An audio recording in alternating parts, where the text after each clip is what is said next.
confident Mamdani will do an effective job. Both men brushed off questions about the insults they hurled at each other during Mamdani's campaign. President Trump is calling for federal intervention in Chicago after 2 shootings killed a 14-year-old boy and injured 8 other teens during downtown Christmas ceremonies. Police say the shooting happened within an hour of each other Friday night after a Christmas tree lighting ceremony in Millennium Park. You're listening to the latest on NBC News Radio. This is Chicago's Progressive Talk, 820 AM, WCPT Willow Springs, and online at WCPT820.com, where facts matter.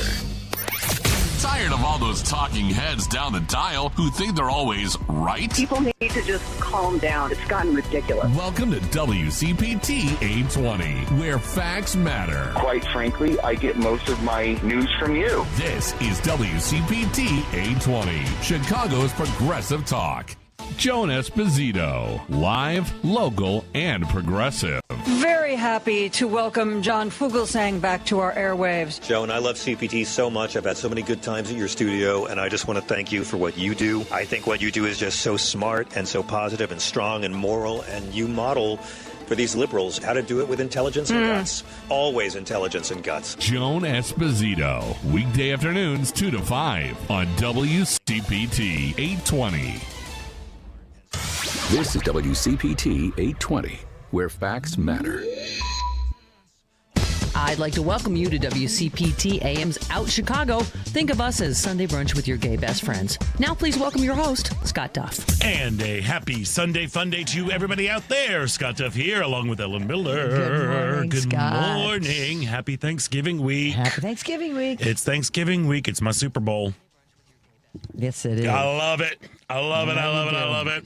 It's Kathy's favorite holiday, too. It's totally my favorite holiday. I know. I love it. Wait a minute. Cute. You said gay Super Bowl is the Oscars. There are many gay Super Bowls, He's got okay? a lot There of are them. many gay Super Bowls. He's got a lot of Look, Super Bowls. I It's know. supposed to It's be the only one Super Bowl. Oscars. I think you need to narrow it down. Okay, so this is my MLB playoff. There you go. World Series. World Series. Yes, World because there are Series. many different courses. Yeah. So there are many innings and things like Oh, that. I like Look that. at that. I'm making sports Boy, analogies. you are Y'all are something really working else. on me. I love this. Hey, look, we got a lot to be thankful for, too. You know, the Epstein files are set to be released. Marjorie Taylor Greene is resigning. And Jonathan Bailey is the sexiest man alive. There we are. That's what I'm grateful for. Are you excited for Wicked? For good? You are? I asked you. Are you? I've been, I'll see it. I don't know if I'll see it on the big screen or not. I hear you should, though. Oh, yeah, definitely. Maybe we will. I'll probably see it. I like the first half. I hear the first part one was better than part two because part one was a lighter or something. Part one is has all the fun songs. Yeah. The act two, again, look, here's the deal. I don't understand why they split it into 2 movies. I mean, I do understand why they split it into 2 movies because they want to make more money. But I don't get it. But Jonathan Bailey sure is handsome. Who? Jonathan Bailey. Who's that? He's Fiyero. He's Dancing Through Life. The guy that they're like the love interest in the movie. Was he in the first part? Yes. I don't remember it. Girl. I don't remember it. No, but it's the reason why I said that he's also the sexiest man alive because People Magazine made him that, and he's man also the alive. first openly gay man that's to be right. Oh, I know who you're talking awarded about that now. that honor. I was thinking of the guy from It's a Wonderful Life. That's George Bailey. I thought it was his brother. I don't know. That's Harry Bailey. That's his other brother. Harry right. Bailey is really handsome though in that movie. You Yes. know I love It's a Wonderful I Life. do too, Scott. I love that it's movie. in like my ring. yeah. It's inscribed on my ring. Let's lasso the moon on Lasso my the moon. engagement ring. Yeah, love that. Yeah. I love that scene. The old house. Breaking I love that windows. old house. Just full of romance. Buffalo gal, won't you come on tonight? Won't you come on now? Yep, love it. And we got a great show for you holidays, yeah. today. Trans Up Front Illinois was founded to create tangible, lasting change across all areas of society, while also fostering spaces where trans joy can thrive. I can't think of a more noble cause. And we're going to be catching up with Asher McMaher, Executive Director and founder of Trans Up Front Illinois. Last week was Transgender Awareness Week, and then yesterday there was a big panel to commemorate Transgender Day of Remembrance as well. So I'm very excited to catch up with them. And Rivendell Theatre Ensemble, Chicago's award-winning professional theater company, uniquely dedicated to elevating women's lives through the power of theater, is celebrating its 30th anniversary this year. And artistic director and founder Tara Mallen is going to be joining us in the second hour. They've got a really cool benefit coming up at the Davis with the film Ghostlight that features the Kupfer-Mallens, which is Tara, her husband, and her daughter. Yeah, fantastic. It's such a good movie too. So I'm excited to catch up with her. And Writers Theater's folk pop musical adaptation of Shakespeare's As You Like It is getting rave reviews, and part of the ensemble member, the guest and a friend of the show, Paul Oakley Stovall, is going to be joining us. It's been a minute since he's been with us. It's been a hot second. Yeah. So he's Good been to have busy. Him back. Yeah, I follow his career. He's been very everywhere. busy. He does everything. Yes, he does. He's amazing. To be Paul Oakley Stovall, that's. I wake up every morning. What would Paul Oakley Stovall do? There we are. And of course, we'd love to hear from you. So give us a call or a text at 773-763-9278. The phones are now open. So please, we'd love to hear from you. And of course, again, you can give us a text us at that same number, 773-763-9278. Of course, you can listen to us live every Sunday from 11 to 1 p.m. Central on 8:20 a.m. on TuneIn from heartlandsignal.com, or you can watch the live video stream on the WCPT Facebook page or the Heartland Signal YouTube page. And make sure you visit the Out Chicago page to listen on demand to recent interviews and full episodes of the show. Find subscribe links to our full episodes and featured interview podcasts. Read all about us and see an Out Chicago photo gallery and more. Go to heartlandsignal.com/out-chicago. How are you doing there, Ellen Miller? I understand you had a little bit of a cold. I've had a challenging, a little bit of a challenging week, but I've had some fun in between. Of course, you know me. Yeah, I got a little bit of a cold. Had an emergency root canal procedure on Friday for 3 hours in the chair. I still got you beat. Oh, yeah, you do. I still got you beat. You do. You do. But I started off the week because I wasn't going to be denied seeing Patti Smith at the Chicago Theater. Come on. The original punk poet rocker. I've been a fan of hers since the 70s. She delivers. Her message is just spot on. You know, she was born in Chicago, and she tells the story. The night of her birth was a snowstorm, and she was born in Grant Hospital, and her parents relocated when she was young to the East Coast. But, you know, she was thanking us for standing up. Chicago stood up. She said, "We are all Chicago." It was just, you know, and then, of course, her performance. Between her words and her songs, it's just what the doctor ordered. I love it. Yeah, and the crowd was on their feet, and it was just, she didn't want to, her daughter, her son is in the band, and her daughter comes on at the end and does a couple tunes with her. And like literally after the curtain calls and the applause, she's like greeting the fans, and her daughter like, "Okay, Mom, gotta go." Yeah. But really great show from her. And then this weekend, I had to, you know, I had obligations. I had tickets, so I went and saw my buddy Billy Brandt. She's got a new record out called "The Blues Is My Biography," and he did a record release party with a full band, horn section, backup singers at the Logan Center for Arts. It's a great record. Billy says this is one of his very favorite records he's ever done. It's fantastic. He's got a song on there, Scott, called "Begging for Change" with Ronnie Baker Brooks and Shamika Copeland. It's a song that, you know, obviously the title says it all, "Begging for Change." And he's got a children's choir from Chicago. All right. They were there for the show. I check it out on Spotify. It was released about 2 weeks ago. Fantastic. And then last night I went to the North Shore Performing Arts Center to see a wonderful rendition of The Last Waltz. It's 49 years old. It was a Martin Scorsese rock and roll documentary with the band. It was their farewell show in 1976. That they did. And you don't know about it? I can tell from your face. No, I'm just sitting here trying to go through, like, I don't think I do. The Last Waltz. So was it a film that you watched? No, it was a live performance of... The film is a film of a live performance. Okay. But the film was, you know... The whole idea was Martin Scorsese does a film around their final show, Here's some of the artists that were a part of it: Van Morrison, Neil Diamond, Joni Mitchell, Neil Young. That's a deep bench. Oh, and again, I'm missing a whole ton of people. Anyway, it was just a it's a phenomenal record. It's a phenomenal film, and a lot of Chicago artists took over. Oh, Eric Clapton. It's just so many artists that came together to do this concert 49 years ago, and the people that performed those roles last night were phenomenal. So so I'm confused. So it's about the band called The Band, right? Yes. Okay. And so it was their last thing. So they just did the whole. They did the whole top to bottom. Was it just one night only kind of a vibe? Yeah, it was one night only. Now, apparently, the Staple Singers were part of it. Apparently, and they had what was really cool is as the artists were performing as those artists, as they were impersonating those people. On the big screen, they had pictures of the actual artists when they did it. So a young Mavis Staples, 49 years ago. And apparently the rest of the Staple Singers couldn't make it, and I forget somebody else couldn't make it. So Martin Scorsese got us several months later. He filmed their parts and put it into the movie. They did it separately.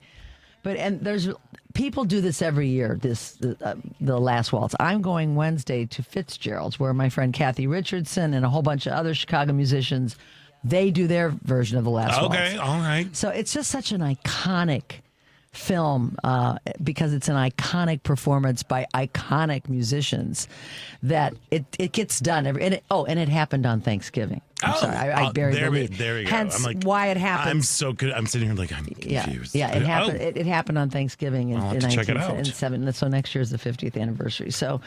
Yeah, I got some fun in between the 5 shots of Novocaine they were giving me on Friday because they couldn't get. There was so much infection in that root, they could not get me numb. Finally, she handed me a stress ball and said, "Here, just squeeze. go with me. We got to do it." And I'm like, "Yeah, we got to do it. I got to get."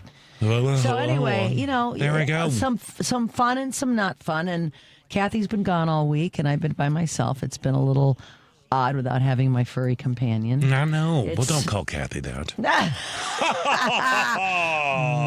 Scott. Once a comedian, always a comedian. It is. No, I have not been home alone without my dog. I don't think. Oh, and look, it was hard, Yeah. and being sick. Oh, I know. Well, I have a friend. Like something's going on with all of our pets. I think because like Emmett is finally kind of like he's leveled out, so and kind of living his best life. But like my friend texted me last week. She's like, we were supposed to go see.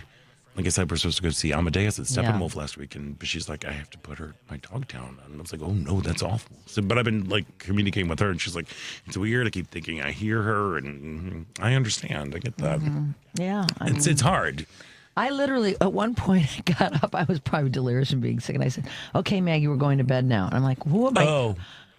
It was weird. I don't know. Well, that's what you do. It's part of your nightly routine. And I know. And coming in the back door, and just for 13 years, she was on the couch. We could see her the minute we opened the garage door, and you just can't undo these habits you have that easily, And hey, that's life, guys. That's life. So anyway, it's been a little difficult, but Kathy's on her way home. I'm going to a tree lighting tonight. Ho ho ho. Here come the holidays. Yeah. Oh, girl, we're about ready to have like a full, continuing the sports analogies, like a full court press all the way down to it's a sprint to the holidays now, isn't it? Yeah, it is. Because Thanksgiving's so late. It is. But girl, I do love this time of year. Your week? My week's been great, just kind of like doing my thing, and we're hosting Thanksgiving as we always do. As you always do. I had a panic attack on Monday to be like, what am I doing? I have no idea. And then I made a plan of attack on Tuesday, much more calm. I've got my daily activities of what has to be accomplished to get everything ready. But I've also been able to hang out with kind of our own little weird Friendsgivings, kind of. Friday night went over to a friend's house for game nights, where and we're also, I got like way overserved. It was like, oof. It was a fun night. Yeah, it was a fun evening just to be around like people who I really, really I love. And so there were about 6 of us there. What does an overserved Scott look like? Or sound like? Or act like? I'm just curious. Well, it depends. Because we see each other sober here. Yeah. It depends. I mean, do you just get funny? I just get fun. Anyway. I'm funny anyway because I'm hilarious. Yeah. No, it's just sometimes it's just a little more lovey dovey. Depends on the situation. Like I was a little more lovey dovey. It was amorous, huh? No, just more like I love you guys. That sort of thing. Like y'all are great. You're my family kind of vibe. Like that sort of thing. Yeah. Just being profuse with compliments. That's usually what happens. Well, that's not a bad thing. Yeah. And then last night our neighbors had us over, and it was the most delicious meal that they made, but it's a lesbian couple, and what Megan's mom is in town. And can I tell you, just like it was really nice to be around mom energy. Since we both lost our moms. She's not that much older than I am, but she's a nurse like my mom was. She's just very good with she's like out, and she's wonderful. So it was like we just sat around. Megan made this beautiful steak, and we literally sat in front of a fire and talked until about like 11 o'clock. After eating, it was just so easy and fun, and effortless. It was just like one of those vibes where like I like to take this time of year just to really just stop and take stock. And these are really weird times for everybody right now. But I'm very fortunate that I have people in my world that are just remarkable human beings, and that are kind and compassionate and full of life. So I feel that right now as we head into. That's a good way to feel. It is a good way to feel. Especially now. Yeah, especially now. And I think that's something that we can all kind of take a step back and just really just like, okay, so look around, really count your blessings as to what's happening here, as to what's going on, because the world is on fire, but here, at least in our courtyard, it's not. Right, we are fire. You have to enjoy take those moments, because that's what life. We can't be mired in the negativity. We have to be embracing the positivity where we can find it. Yeah. Because girl, let me tell you, I really do feel it out in the world. People are weird out there. They are weird. And, in my day job working at the snack factory, it's like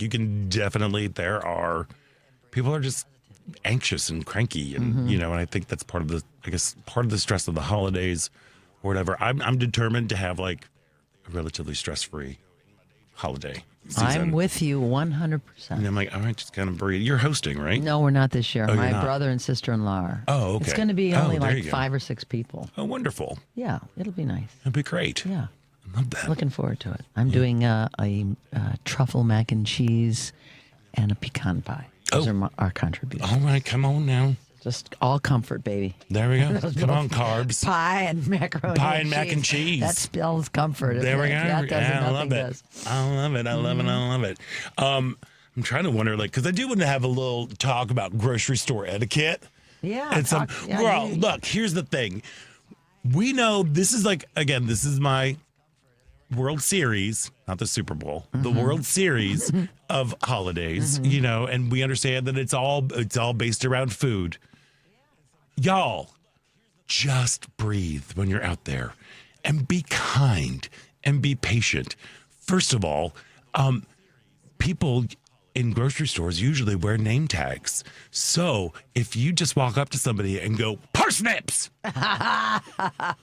I'm probably going to yell fennel back at you. And they'll say parsnips. And I'll go carrots. And they'll go, what? I'm like, I thought we were naming root vegetables.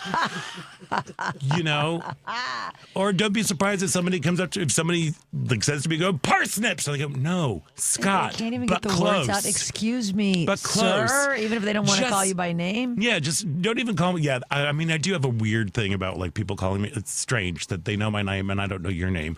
But say hello. Hi. I was wondering if you could tell me where, that's what just use complete sentences. Just don't blurt out items and you're yelling at people. Look, stay off your phone. just stay off your phone. I understand, like, if you've got an emergency, you're like, I'm confused. There are 2 different kinds of stuffing mix. Like, what do I need?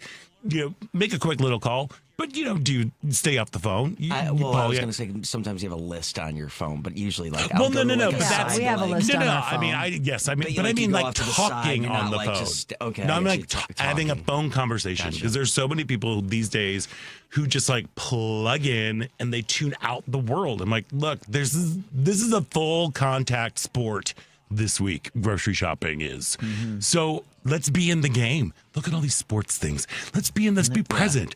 Go through and, like, trust me, you'll get in and out faster. Mm-hmm. And, it'll be a much more pleasant experience for everybody involved, because, like, half the time, I don't know if you're talking to me unless you're yelling parsnips at me. These are good, helpful reminding people as we go out and do more shopping. Yeah. Look, and, like, especially on Wednesday, once family and friends are coming into town, and oh no, I forgot celery. You don't need to go in a group. You don't need to all go to the store together, because that's just adding more people. If one person needs one thing, just one person go. I'm telling you. They go in a group? Yes. Well, because you've got, like, especially going to the snack factory, because, they want to go and, like, look at all this stuff, and these are delicious. But then it's like this, there are 5 people for one thing. You know what I mean? Yeah. It's interesting. I never thought about that. I'm like, before you were in this business, did you like going to the grocery? I love going to the grocery. I still do. Me too. Are you kidding? I work in a grocery store, and I love going to the grocery store. Too. It is. I love it. I love it. I love it. I love it. I love it. I love it. Kathy's like, I go to the store, but I know you want to go with me, because I do, because I don't want to miss out. Even as a little kid, I begged my mother to take me to the grocery. Okay. I think. No. I did. I don't know. I was subjected to many grocery store shopping, but I don't know if I begged to go. I got spanked once in the grocery, but that was I think I did too. Yeah. I said a bad word. Good. I never said it again after that. Hell damn fart. There we are. And also, here's another thing. Look, help bag. Just help bag your groceries. Oh, yeah. Well, I go to Aldi, so you have to do your bagging. But it's one of the, like, you know what? If there are people, you're going to see there are going to be long lines. If you want to help to get people in and out, just help out bagging. You might take pride in your bagging skills, like I do. Yeah. And probably you do. Oh, girl, I'm so much Tetris in my life. Gen X, baby. And again, just be kind. Remember what you're doing this for. It's just like any sort of holidays. Like when I did, like, clothing retail, I loved the holidays, because I'm helping people pick out presents. And when people are, like, getting cranky or whatever, and I'm like, hey, you're buying something for somebody that you love. How wonderful is that? So let's, like, keep that spirit. So, like, you're about ready to, if you are hosting, or if you're going to a place, and you're bringing something, just remember that the reason why you are doing this, you're doing this because you are thankful for these people that are in your world. You want to show them that you love them. And so just remember that message. Good. And we can all, advice. Indeed. And also just say, hey, just no parsnips. Just parsnips. Carrots. Parsnips. Leeks. Yes. Any hoozles. Anyway, well, that was a good public service announcement, Scott. Yeah, and also just know if you are going to a snack factory near you, just remember the parking lots are always awful. Oh, God. So that's my worst part of it, is the parking lot. The parking lot is terrible. That's the only part I don't like about the grocery shopping. So anyway, there we are. Keep that in mind, just keep that in mind, folks, as we head out there, because more shopping to do. There's a lot of shopping, and you're going to forget something. So only one person go on Wednesday. Just one person. Anywho, we should probably take a break, but this part about Chicago is brought to you by Team Hochberg. If you are purchasing a new home or refinancing your existing home, call Team Hochberg, your trusted local lender. Tim called to consolidate his debt and was so happy with David's advice, he left this 5-star Google review. And I quote, David personally called me regarding my refinancing inquiry. After discussing my situation, David determined I'd be better served securing a HELOC instead of refinancing. David then spent considerable time providing valuable guidance and referred me to KCT Credit Union for a HELOC. David's reputation on radio for genuinely helping others, even when there's no direct benefit to him, is well-deserved, and I experienced this firsthand. Thank you, David, for your time and integrity. End quote. David thanks Tim for his amazing review and strongly encourages everyone to read Team Hochberg's nearly 600 five-star Google reviews. David helped Tim and thousands of WCPT listeners, but he can't help if you don't call 855-563-2843 or visit the website you know and love, 56david.com. That's 855-563-2843 or 56david.com. Lower.com, Equal Housing Lender, NMLS 1124061. We are going to take a quick break, and when we come back, there is more Out Chicago right here on WCPT Heartland Signal.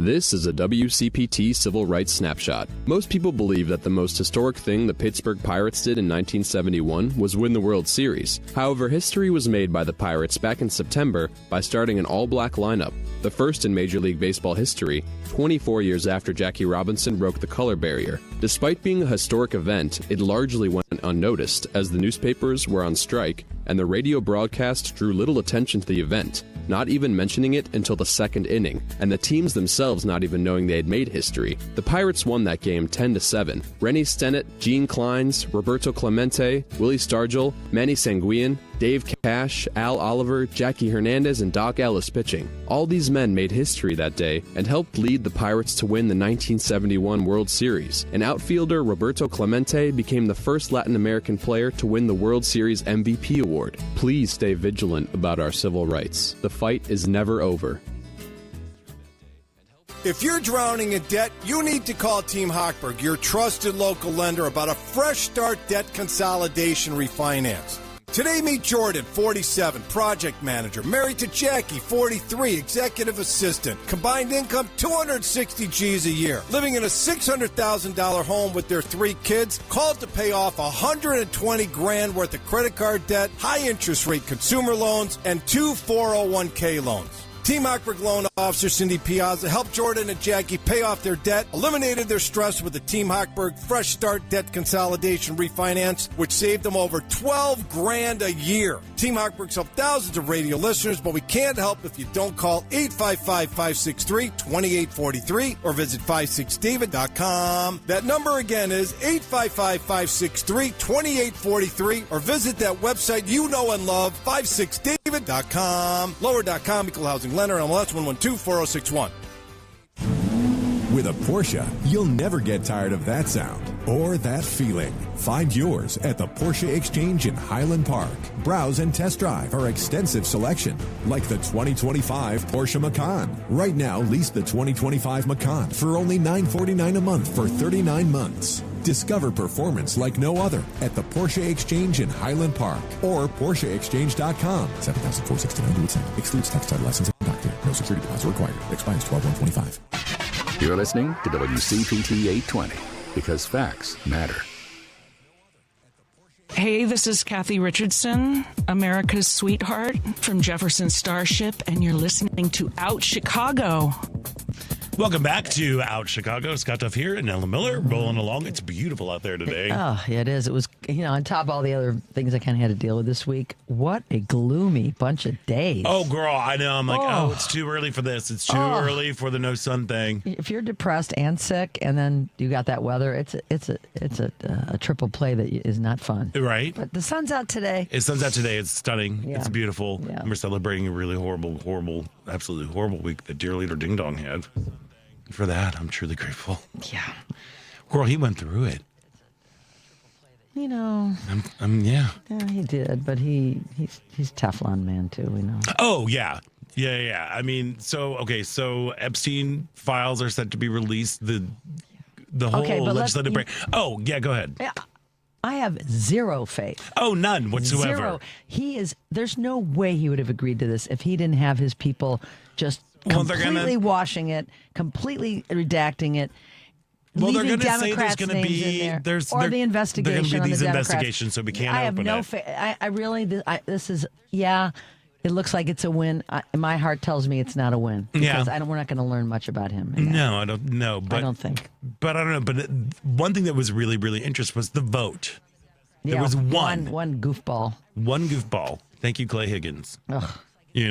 But like horrible. one person. So let me that just on its face, just from like a pure, like, let's look at it from a visual point of view, is not good for him at all. No. And people are like kind of maybe finding it back. They say maybe, but I safety in don't numbers. know. They're so weak, the Republicans. They are so afraid of him. They are so not wanting to be primaried or talked about negatively that they just kowtow. But maybe this is a bridge too far for a lot of them, the way he's been acting. I don't know. I don't know, but they seem to kind of at least pretend to do the right thing. They did. Unless, and of course, I'm not holding my breath for the next, 27 days, is it now? 26 days that they have to release it? Yeah. Not doing that, but all right. But then also we had the newly elected New York City mayor, Mamdani, was amazing. I couldn't believe in the that meeting in the Oval. What did you say about him before? But you can tell him what you said, which was he was a fascist. I mean, I couldn't believe that he encouraged him to. Yeah, it was one of those things where I listened to the whole thing, like as it was happening. Mm-hmm. It was like, so I'm like, oh, whoa, all right. Like, and he was great, I thought. Well, so I didn't see all of it. I saw clips, but that's the whole thing. It's the clips. Mm-hmm. It's the clips that are going to get everybody. It's like if you hear the whole chunk, because that's when they were just focusing on the fascism stuff and the fascist stuff. And he's like, I don't know. It did not. It was just really interesting to me. Mm-hmm. And it's just very apparent that Ding Dong is quickly becoming a lame duck. Yes. Earlier in his presidency. Like, people are just kind of having, it seems, at least people in the country, we talk about this all the time, the people in the country are like, what? No, we're done. No kings. This is stupid. Like, you ignore, you have fascistic tendencies. You are ignoring the balance of powers. You're just grabbing and doing things whatever you want. And people are like, no, we're done. We're done with this. Mm-hmm. Yeah. Mm-hmm. So, and it seems 38% approval rating. That's pretty darn low. It's pretty darn low. Yeah, there we are. So and it also seems like the GOP is kind of grappling with the idea of what the party stands for now that we're almost 1 year closer to getting rid of this mother trucker. Mm-hmm. Actual, or like, are we going to do actual policies, or are they going to continue this personal grievances, vendettas, and culture wars? Like, it seems like, I don't know. I'm also not taking big stock in the fact that Marjorie Taylor Greene announced that she's resigning, because that, for some reason, just also seems really super calculated. She said that she announced Friday that she is stepping down, resigning, which has been a huge upheaval kind of thing, because she's been coming out, she's been clashing with Ding Dong. Mm-hmm. She was the staunchest supporter of him. Yes, she was. And like the biggest cheerleader, but she's saying, she's citing stuff about there's the Epstein files, and he's spending all this time, even. and healthcare, and he's spending all this time out of the country instead of what happened to America first. And I'm like, okay, again, we're in the upside down when I'm agreeing with Marjorie Taylor Greene. But then AOC tweeted out on social media, like, she's resigning 2 days after her pension kicks in. Right, I saw that. It's like she Pension still for votes. life, yes. Yeah, she still votes basically with the party and what's going on here. And the only thing that I had mixed feelings about her, going. It was nice to finally hear a voice within his MAGA cult challenge him. She's like the only one that was challenging him, and now she's going away. And the other thing, she's leaving. She's leaving Congress. The other thing, everybody's all goodbye, good riddance, and I agree. I don't like her at all. I can't stand her. But if something makes him happy, it makes me unhappy. And he's happy she's quitting. So I can't. It doesn't. Well, it takes the joy away from me if he's feeling happy about it. I think he's only feeling happy about it because for the last 2 weeks she's been a big thorn in his side. Well, right. That's why I like seeing her being a thorn in his side. I think she'll continue to be spreading her mouth, who knows what she's got up her sleeve. This is I do not trust any of these things. She was, she was saying that she was doing this because she didn't want her family to go through the midterms. Because she's going to be primaried and it's going to be ugly, and she would still win anyway. But she didn't want to put her family. That's through a lame excuse. Yeah. I was also wondering, because we know he his idols are, of course, the Kim Jong-uns and the Putins of the world. If he had something on her, and they got to her. I mean, nothing. Oh, this is where we are in our world. Yeah. Oh no, it doesn't surprise me. I'm yes. like, what does he have on her? And he said, you know what? I've had enough of you. You're out of here. I'm going to reveal that you were the one that put those little bombs around during January. Allegedly, girl. Allegedly. We can't say that. I think when Trump said it. I yeah. mean, but that was one of the thoughts that came to my mind, is that he has something on her and he made her leave. Nothing would. Because this is how Putin operates. Yeah, 100%. And he's taken pages from his book. Oh, I know. Well, he's got stuff on everybody, which, especially, because Putin has something on Ladybug. him. Putin has stuff on him. He has stuff on other people. Yeah. Of course, with Ladybug Graham. Oh, yeah. What's he got on her? Yeah, well, we know. Ladybugs.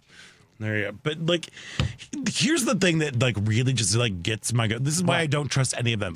She was on CNN. I think it was just 1 week ago today. It was on Sunday when Marjorie Taylor Greene was on CNN issuing an apologizing for contributing to the vitriol and the divisive rhetoric and everything. I'm like, girl, you were the one that did. We have to become more. We have to just talk to each other and hear one another. You're the one that did this. You cannot put the toothpaste back in the tube. Parsnips. She is just. People are capable of They are capable of change, but this just also it just seems very suspect about the timing and about all this stuff about I am so sorry, blah blah blah. She is not a good person. Let us remember. Yeah. She promoted QAnon theories. Think Jewish space lasers. The Clintons killed JFK Jr. Obama is a secret Muslim. The Democratic Party is filled with pedophiles and Satanists. Remember all of that stuff? She called the pride flag Hate America flags. She supported legislation to having them removed from U.S. embassies. She said that the Equality Act, which was designed to bring LGBTQ rights nationwide, will, quote, destroy God's creation. She is convinced that we are trying to turn everybody gay and everybody trans. She's been extremely anti-trans. She supports the school shouldn't teach children that the U.S. has a history of racism and that LGBTQ plus people exist. And also, let's not forget that she is not the brightest penny in the fountain. Well, too, when she talks about the gazpacho and the peach tree dishes. I get it. You're from Georgia. Peach trees are always on your mind. It is not a peach tree dish. I know you're from Georgia. Yeah. How about this? She, as you said, isn't the brightest. How many Americans that voted for Trump checklist every one of those things you just said because of what they see, of what they choose to watch? And she is an example of one of those people, that has bought in to all of the crazy, but maybe she just opened up her mind for a second and said, wow, I was misguided. No, I don't think any of those. Nope. No, I don't buy it. I don't believe that she's misguided. With the QAnon stuff and some of the stuff that was on, people were seeing on social media. She still has a record too of let's remember while she was running for Congress, do you remember her stalking David Hogg? Oh yeah, that was horrible. A high school student, and she just was on him like a dog on a bone. I know she is truly between her and what's her name? Boebert.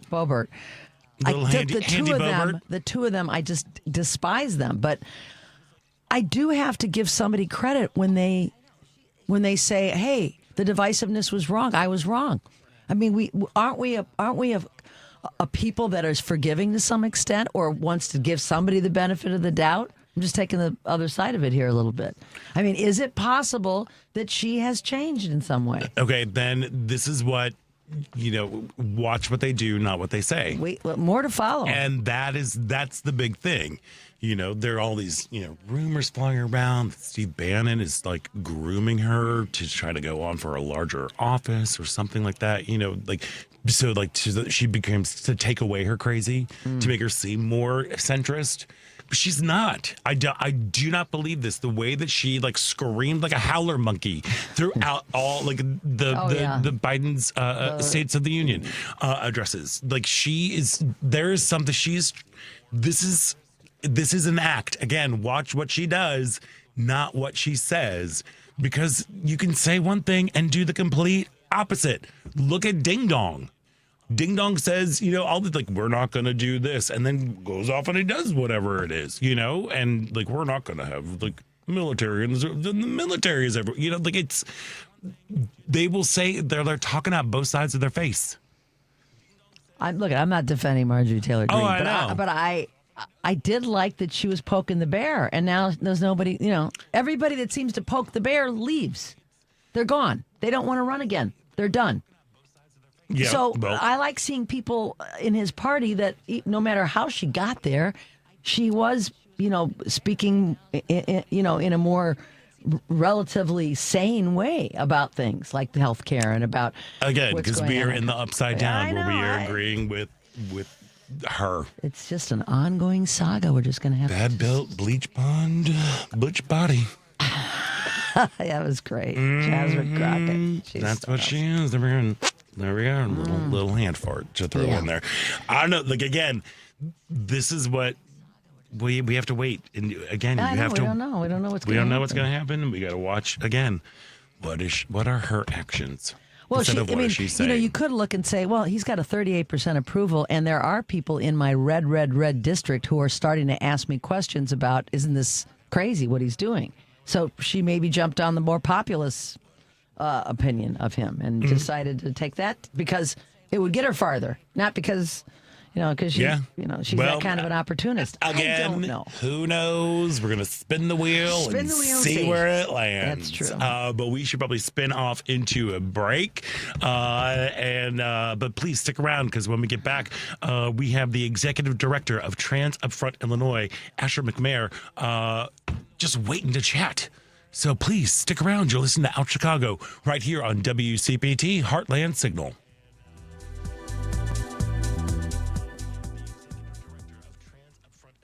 You know that you can listen to Chicago's Progressive Talk on WCPT AM 820. Stream us live at WCPT820.com and on the TuneIn Radio app. Or you can ask Alexa, Siri, or Google to play WCPT from TuneIn. But now you have another option. We're simulcasting our programming overnights. 8 p.m. to 6 a.m. on WSBC AM 1240 for a clearer reception in and around the city. Chicago's Progressive Talk, WCPT 820. And now overnights on WSBC 1240 AM, where facts matter. Alexa, play WCPT. WCPT from TuneIn. Hi, my name is Amy Sumter. I'm a comedian as well as She's Crafty, and you are listening to Out Chicago. Welcome back to Out Chicago. Scott Duff here, along with Ellen Miller. We're very excited because Trans Upfront Illinois was founded to create tangible, lasting change across all areas of society while also fostering spaces where trans joy can thrive. And joining us now is Executive Director of Trans Upfront Illinois, Asher McMaher. Asher, welcome back to the show. Oh my gosh, thank you for joining us today, but also thank you for all of the work that you do. You, my friend, are out there on the front lines. Like every time there's like a protest or a march or a rally, it's like, well, there's Asher. Thank you.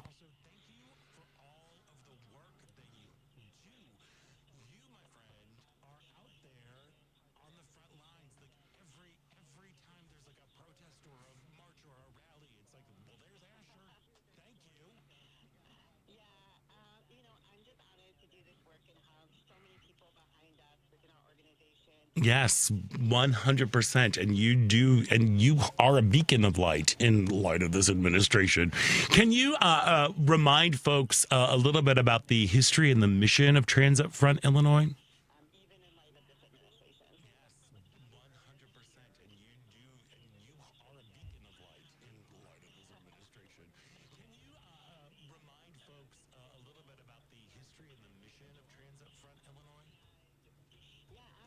So Trans Up Front was founded earlier this year in response to this administration. We are an all-volunteer organization made up of trans individuals, or parents of trans individuals, and we serve trans people ages 4 to 25 in their support systems without any financial barrier, meaning all the services we do are free and through the lens of access. So we meet people where they are and in the way that they need, so that we know that we're helping uplift their trans kiddos, loved ones, etc. And so we do that through. Yeah, and again, not even a year old. This organization.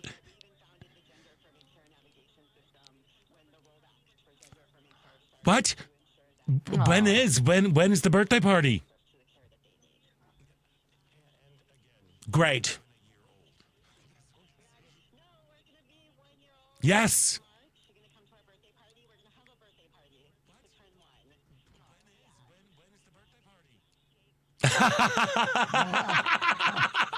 Oh my gosh, that would be brilliant. Will bibs be passed out too for the smash cakes?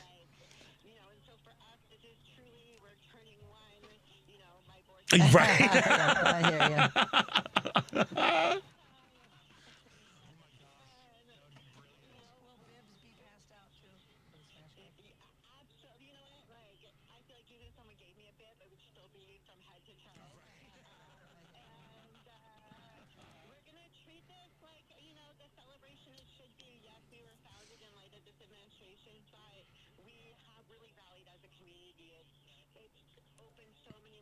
Yeah, it really has, and no small part to your leadership. I know I have a couple of friends who are parents of trans kids who have been really grateful to the work that you were doing with Trans Up Front. And every time I'm like, so I'm going to be speaking with Asher, and they're like, oh my gosh, I love them so much. Like you really are, an organization that is providing such valuable services with such a, and doing such great work in such a small amount of time. I do have to say, I tip my hat to you, good friend.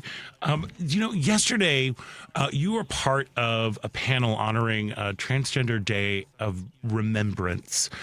Can you tell us how did that go, and what does that day mean to you?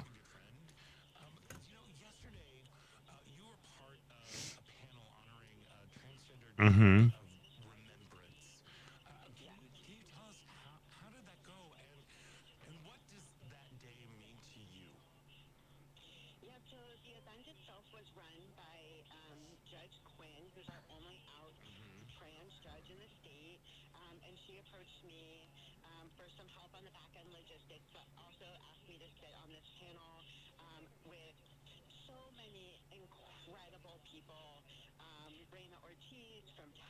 Yeah.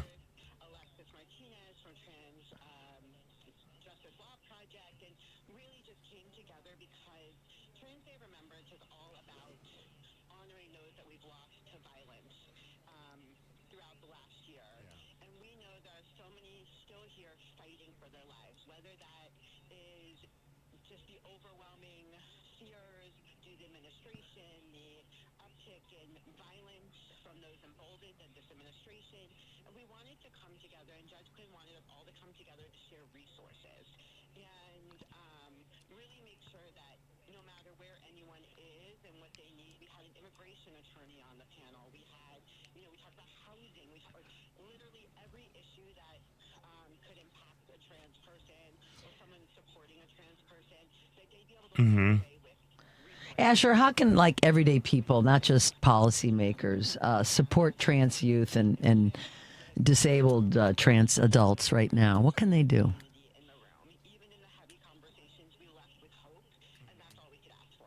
Asher, how can everyday people, not just policymakers, support trans youth and disabled trans adults right now? What can they do?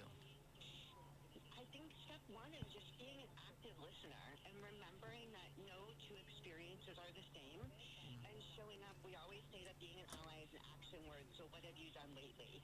And that could be something, if you have financial means, donate to an organization. It could be showing up to a protest. It could be donating clothing in your closet that you no longer use, jackets, scarves, to Center on Halstead, to Task Force, to Brave Space. I mean, mean, there are so many ways right now we could be showing up for them, and it's really about each person's capacity. We know that this administration is attacking people from all ends, and we want to be aware of where our own personal capacities are as well. And so just making sure... Good advice. Thank you. Yeah.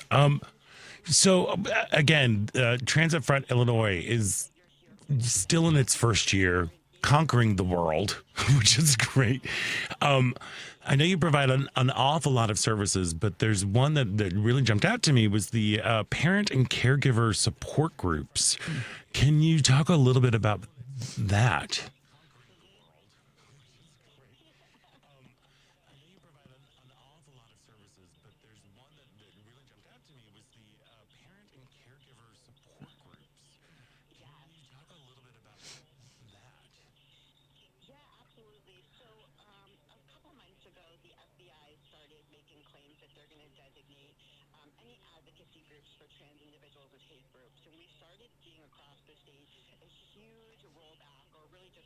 Mm-hmm. Of support groups for parents and caregivers of trans individuals. And we started getting a slew of messages saying, like, we need our own community. You know, we're so scared for our kids. And these are parents who they have kids who are 5, yeah. they have kids who are 35 or 55, right? They're your kids forever.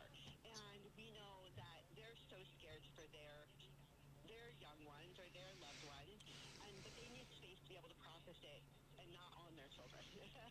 And so we have a parent and caregiver advisory board at Transit Front. We find that their point of view is incredibly valuable because they're in the community, right? Every day they hear what's needed.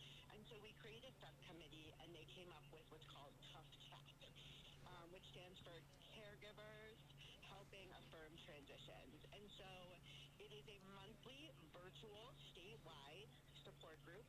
It's an hour and a half. The first 30 minutes, we bring in a resource. In December, it is Legal Counsel for Health Justice, which is behind Illinois Pride Connect. And so one of their attorneys will be able to answer questions for our parents and caregivers about their legal rights to medical access, documents, and be able to talk directly to an attorney who every day does this work. Then after that, they do a full community group where no matter the age of your child, for 30 minutes, you get to share your stories, ask for help and learn for people who've been through the transitions or different places than you. And then they go out into breakout rooms based on the age of your child. So 0 to 9, 10 to 13, 14 to 17, 18 and up, because each age bracket really does have its own unique journey. So being able to relate with people right. in the same place that you are. So it gives you the best of all worlds so that as you're going into this, you can log in from anywhere in the state. We do have a screening process to make sure there's no bad actors. So we know in this administration we have some people who try to do some not great things. So you submit your first name and your email address. One of our volunteers does a quick, 15-minute screening. Make sure you're a real person with a trans youth. And then after that, you get invited into the group. And we're very careful on any information that we save. We really only save your first name and your email address. We even have families who use fake names. They use, throwaway emails because, it's all about your risk aversion. We know this administration is targeting people. And so we're just trying to make sure we're still intentionally creating space for those parents, because I'm a parent. I'm a parent of a trans person, and I know I look at my daughter every day. Good for you. Is there anything, what gives you hope right now in the current environment that we're living in, Asha?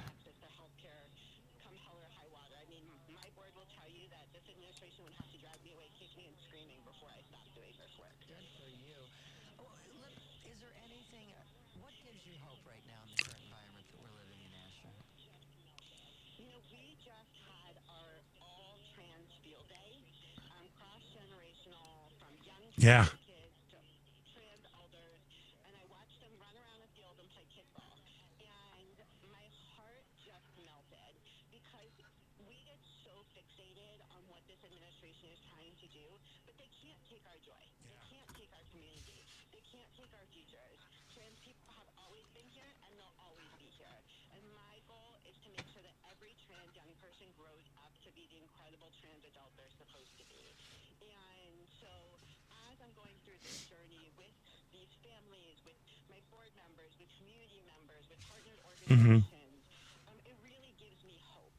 And I said this last night, where so often in the past, I've been doing this for 10 years, advocacy work, all these organizations have kind of, existed on their own parallel planes, right? We don't cross over a whole lot, but I'm seeing more and more cross communication, more and more collaboration. I'm seeing more and more hope, and I'm seeing more and more trans people, stand up and say, I want to be part of this, or allies, I want to be part of this, in a way we haven't seen before.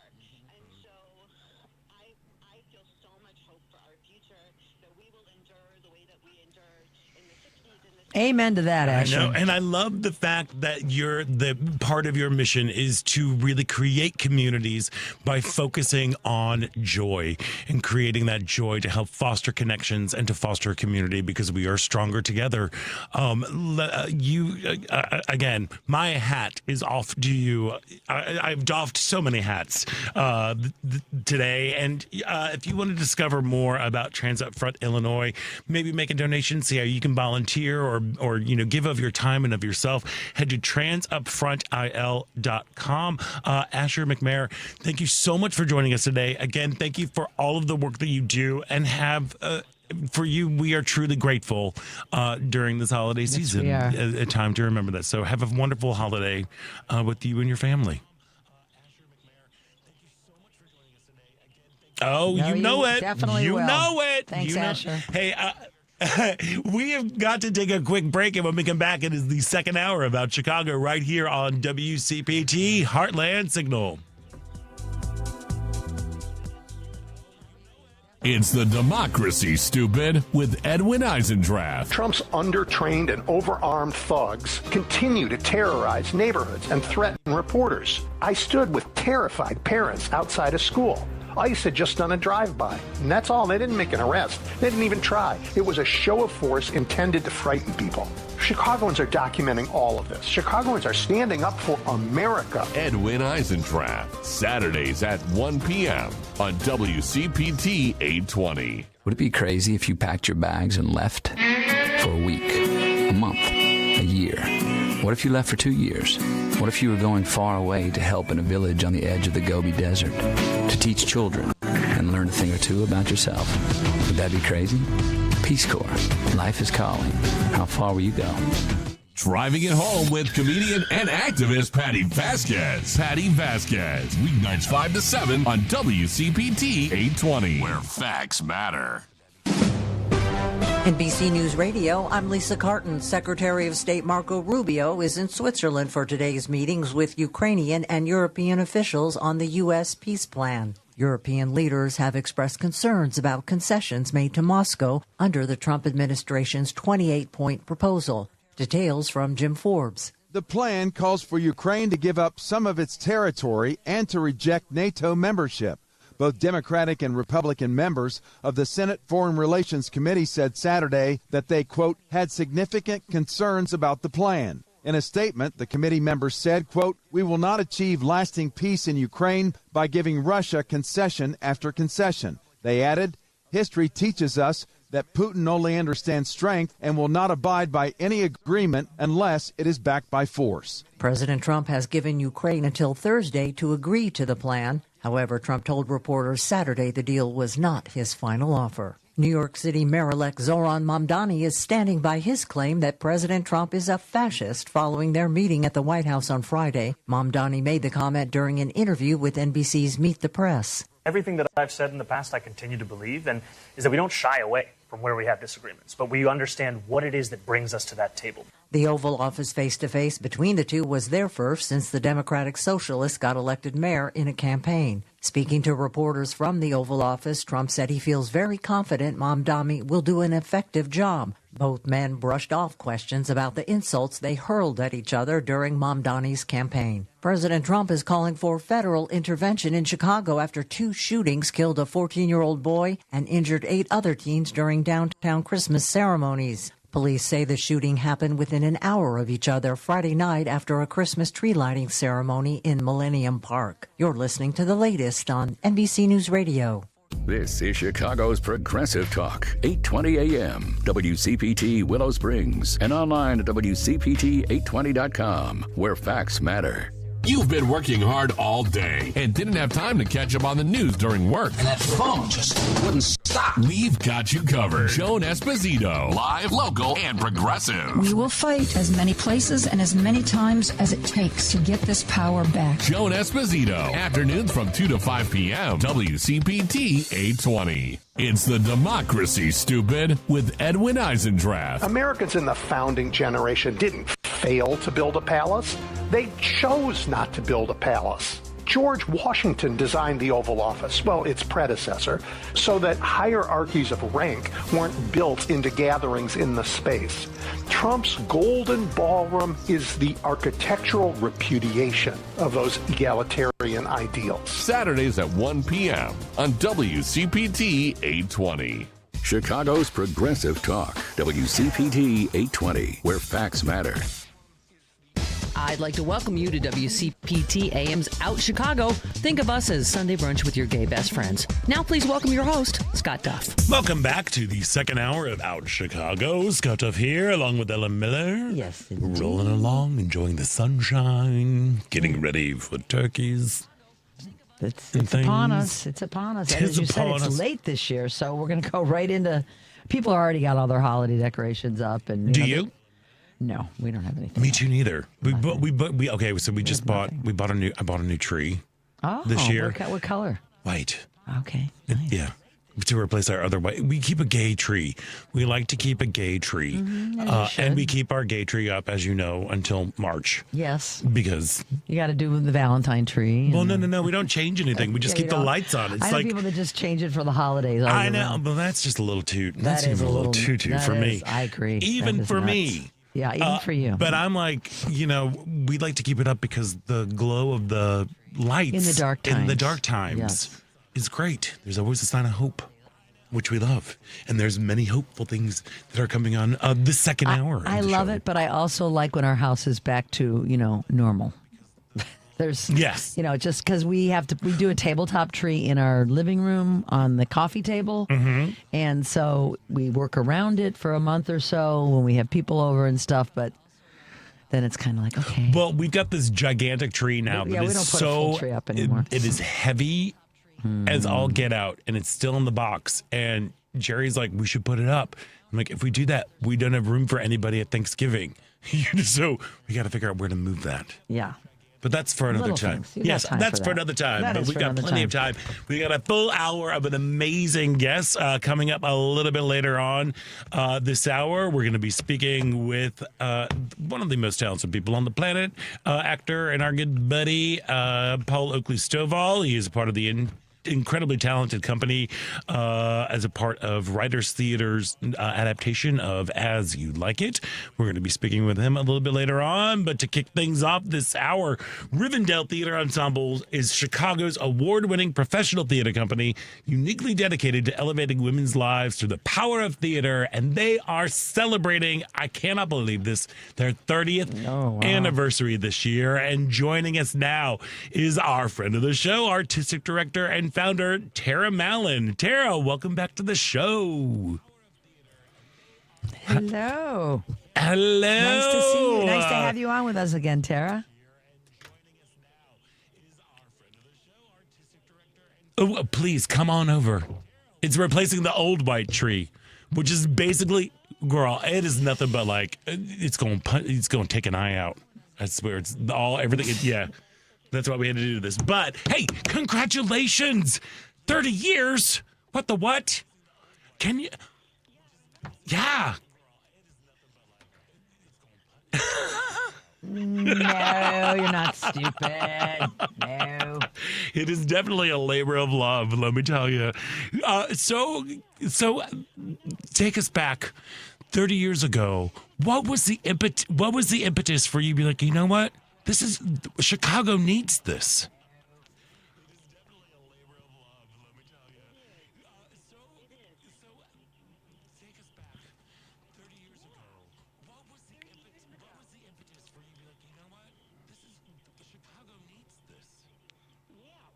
Uh-huh.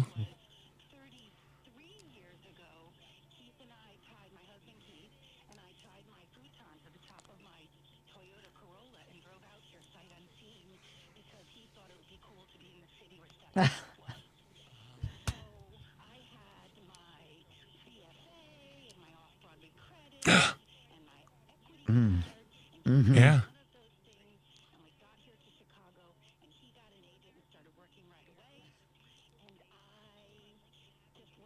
Mm-hmm. Oh, yep, sure do. I love that place.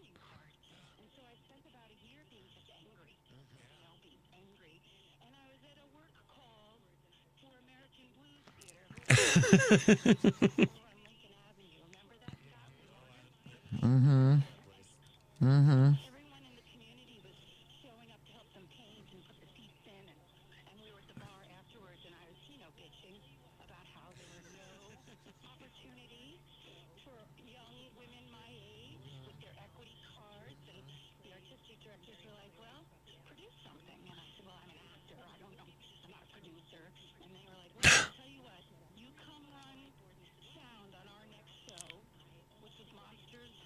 Oh, well. They got through it. Right?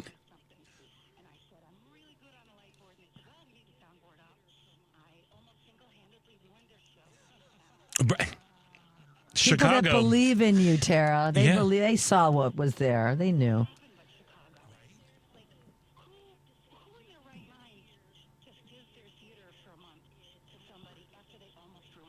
Yeah.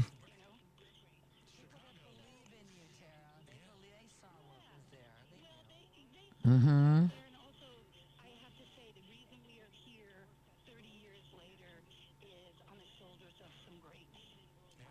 Mm-hmm.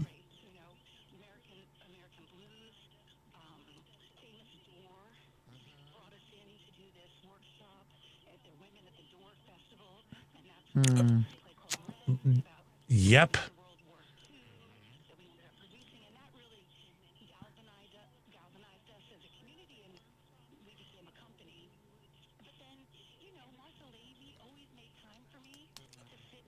Yeah.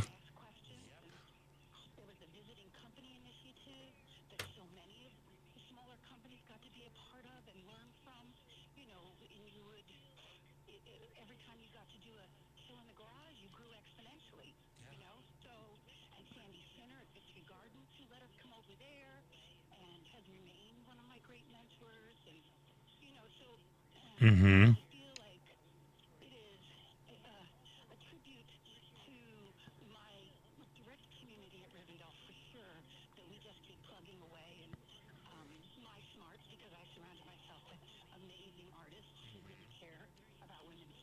Yeah. Mm-hmm. Yeah. Man. Mm-hmm. It's all You were that. just like that right there is just a love song to Yeah, it like a is. love letter to Chicago theater community. I'm so glad you brought up Martha Levy because Martha Levy was the former artistic director at Steppenwolf. There was not a bigger champion for Chicago theater than Martha Levy, who was just spoon bending smart. Like she could look at a spoon, bend it with her mind, and she was also just so generous with her time to help nurture younger companies or newer companies into, she was a huge advocate. And I love that that's a part of the tradition of Rivendell, which, is truly an incredibly talented ensemble of actors and artists and design, like everything. Yeah. And stage managers and yes. Drama.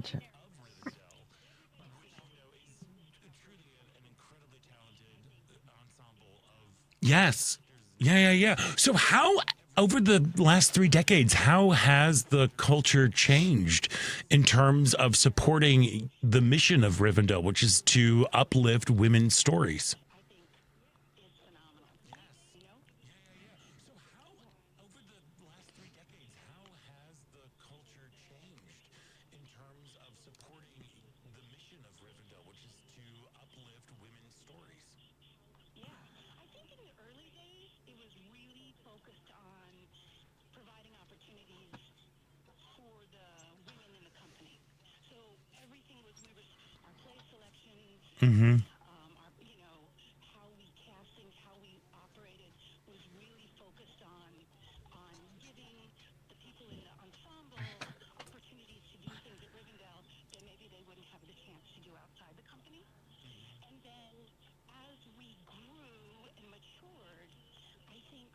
what we were offering the audience became more and more important with each passing year.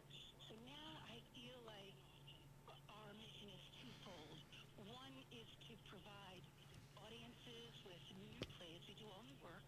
Sometimes it'll be a Chicago premiere, but it's always something you've not seen in Chicago before. And more than often,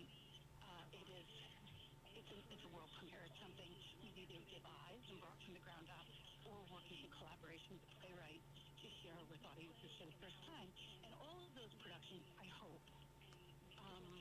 Yeah. Look, art.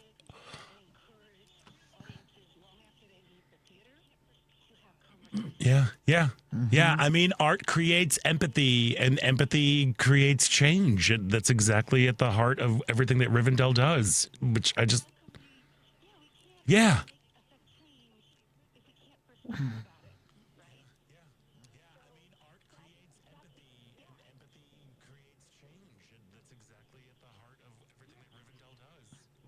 It offers new perspectives, right? Yeah. Like, I think specifically at Rivendell, oftentimes the depiction of women and their lives Yeah. in most mass media or commercial media is very two-dimensional. Mm-hmm. I have found, and certainly that's why it's important to me to keep this company going, is that that's And satisfactory, particularly when And Tara, the one of the shows that still stays with me for the last couple of years that you were in was Mother House. Oh, I'm sure it does. That was fantastic. Just want to eat everything up on that. Like, it's so It good. stays with you, Yes, too. and I think of you every time I put together a charcuterie board. Oh yeah. No, that was classic. Yeah, it was fantastic. But like all the shows there are just like Yeah, like not they're all special. and thought provoking. So what do you have in store? I know we've got a benefit, which we're definitely going to be talking about. But what do you got in store for the 30th season?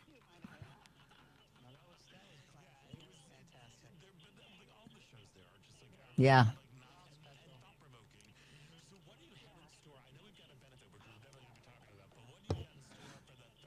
Mm.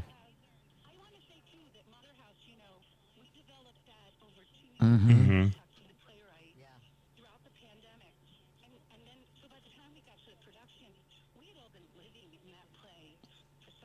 Yeah. It showed. Yeah. Is anything? Is Tucky have anything that they're working on right now?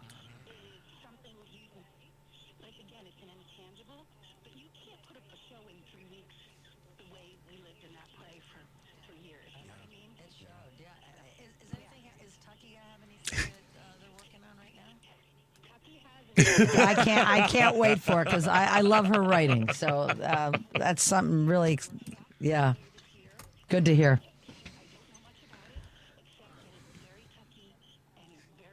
Mm-hmm.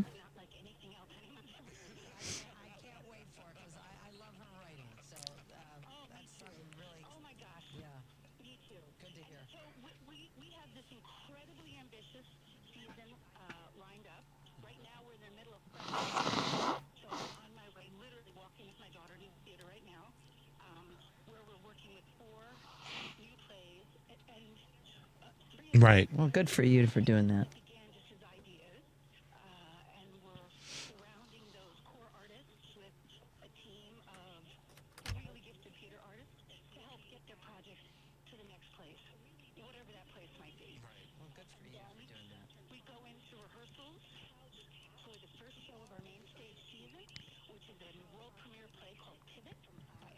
Mm-hmm.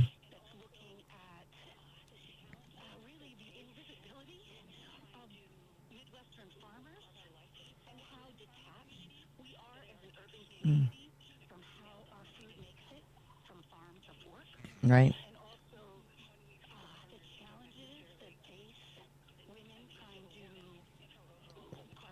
Right. Mm-hmm.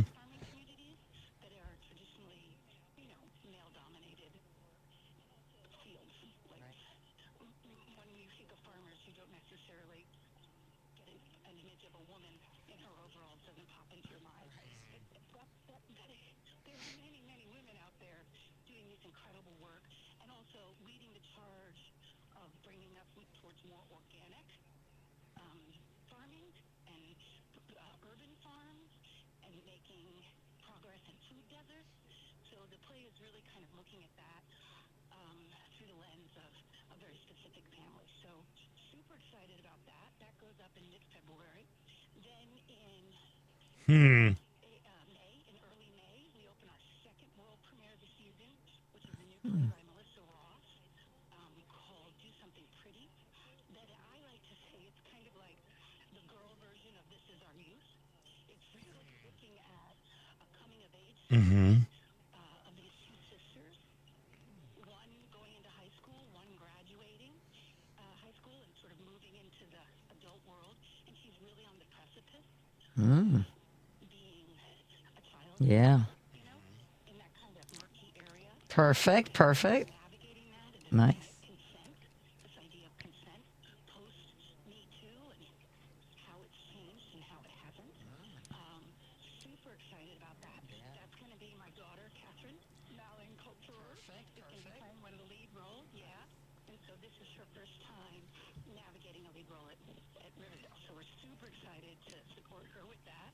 And then we have a third world premiere coming up in September called Bonnie's Last Flight, written by the amazing, gifted, and hilarious playwright Eliza Bent. And this play is looking at the airline industry and a woman who is on her last flight. She's a flight attendant and has been a flight attendant. Okay. And she is trying to figure out what her next chapter is going to be and is on the last legs of her final flight. It's going to be very... Ooh. I love that. All right. It's going to be a super exciting project to see at our theater, where you're going to feel like you're boarding a plane and perhaps you'll feel like you're actually on a flight with us. I love that. Io's going to be directing that, and Devin did Scientific Method, The Tasters, Laura and C. So we're really excited about that. And I didn't mention that on Pivot, Hallie Gordon, who's a long time ensemble member and the former artistic director and founder of Steppenwolf to Young Audiences, is coming back from Virginia, where she's the associate artistic director at the Oakley Theater Center, to direct that. So a really ambitious, awesome season that I think is going to really highlight. Yeah. Well, and if you, to support all of the, go ahead. See. And really give them all opportunities to shine and stretch and do some new things. Support all of it. Could I sponsor that? Go ahead. Support this incredibly ambitious season of 4 new play workshops and 3 world premiere plays. We have launched a 30th anniversary campaign, fundraising campaign. And so we're doing different events throughout the year that'll culminate in our gala on May 14th.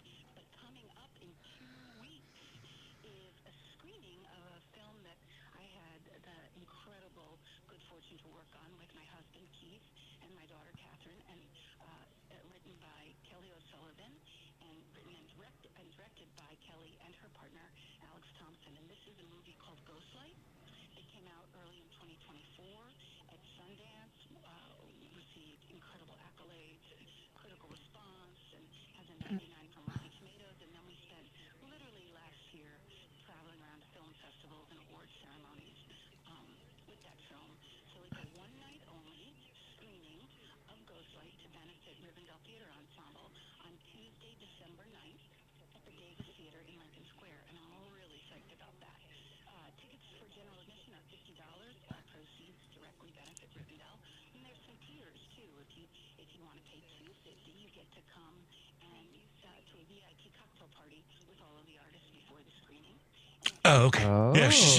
Very mysterious. Don't want to get you in trouble. That sounds fun. But, as somebody who has seen Ghostlight and was just, I'm like, the entire time I just kept going, I know them, because like,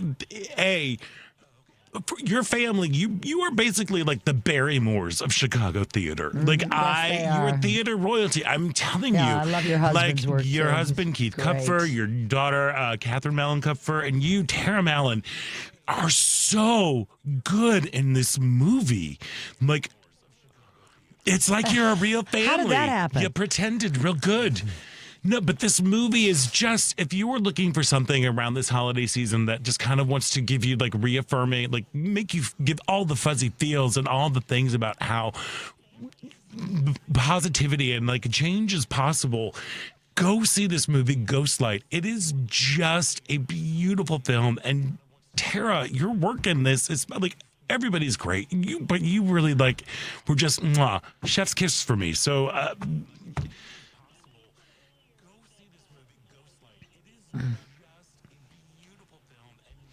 Mm-hmm.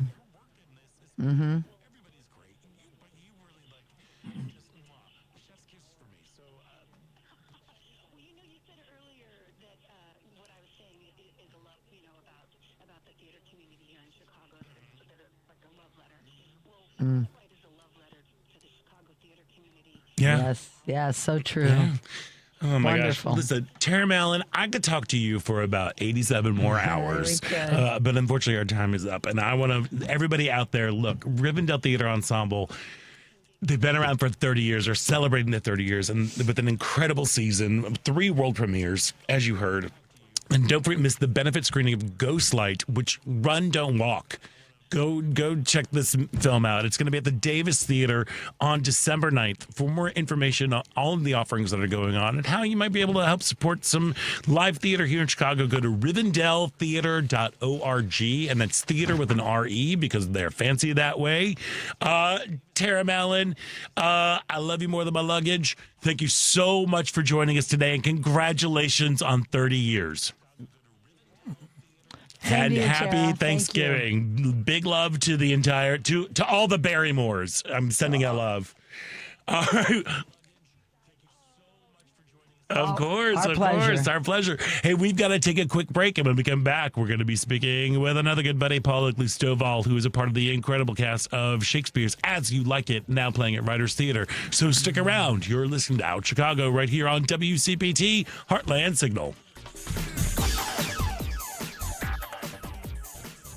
This is a WCPT Civil Rights Snapshot. As buses arrive in Chicago from the Mexico border, one may wonder what obstacles these families had to face in their travels. Many migrants come to the States knowing very little English, and for this reason, their stories aren't being shared. However, one family shared their story about their journey from Venezuela to the States. Xavier Linares and his family traveled through jungles and deserts to seek a better life in America. Xavier shares his struggles of food insecurity and leaving home and his loved ones behind in Venezuela. Xavier's family traveled 5 days and 4 nights through torrential rain and slept under a tarp when weary. After reaching the border, the family was able to enter an asylum request with U.S. immigration authorities. This is a story of hope, perseverance, and gratitude. Xavier said, "I don't have anything, but I have a lot of strength and desire to move ahead, working and studying. Please stay vigilant about our civil rights. The fight is never over." The Sports Cubicle.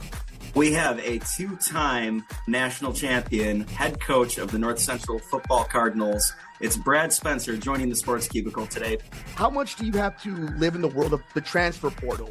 If you look at what's going on, so much of college football at the higher levels particularly has become transactional, and we want to stay transformational. It's always been about being an all-American father, husband, and teammate. The Sports Cubicle, Sunday nights, 9 p.m. on WCPT. Because facts matter. You are listening to WCPT 820.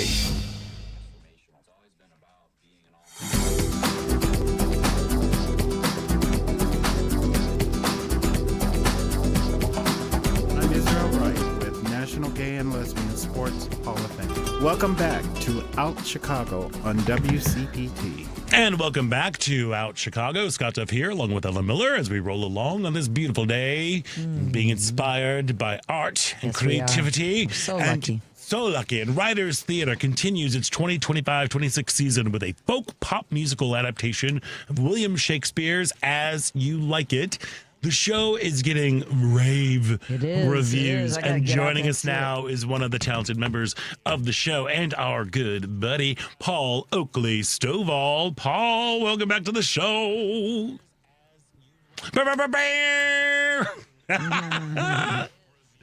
Hello, I am well. I'm doing better now that I get to hear your voice. How are you doing, my friend? Yeah.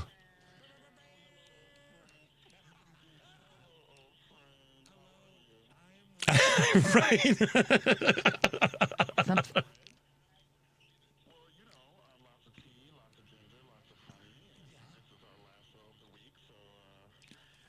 Uh-huh. That's Chicago. Is it cold or rainy? Oh, I know.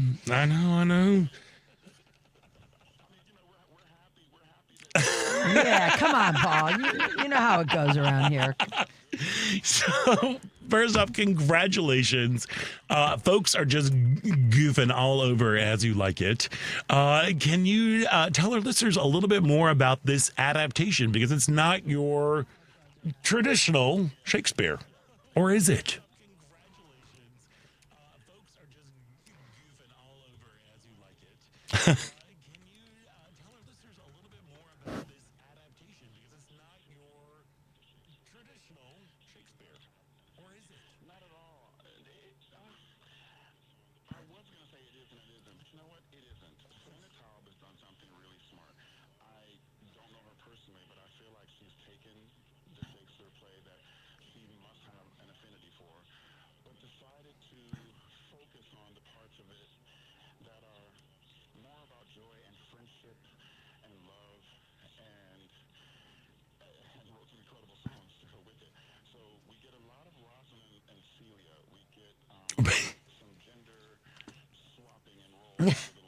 Yeah.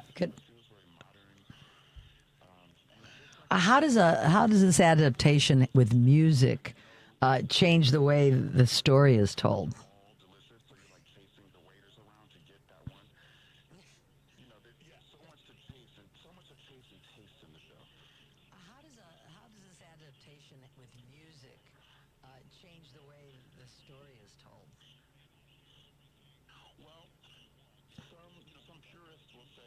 Mm-hmm. Mm.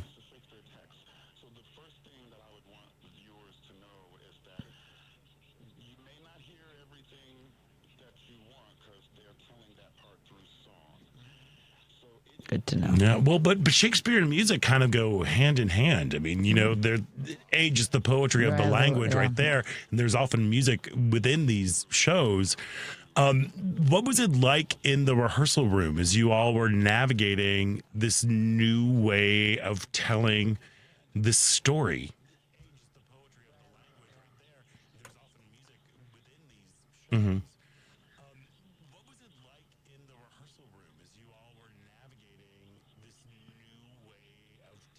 Mm-hmm.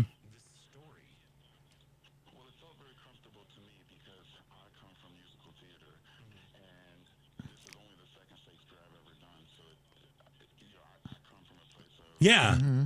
That's good.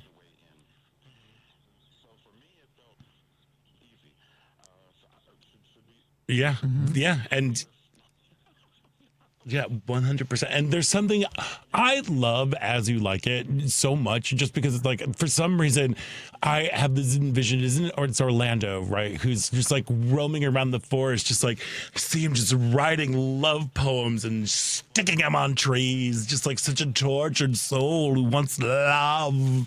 It's like there's something just so kind of grand and big about Shakespeare that I think also lends itself to being a musical. Because like you said, when you run out of words, you gotta sing.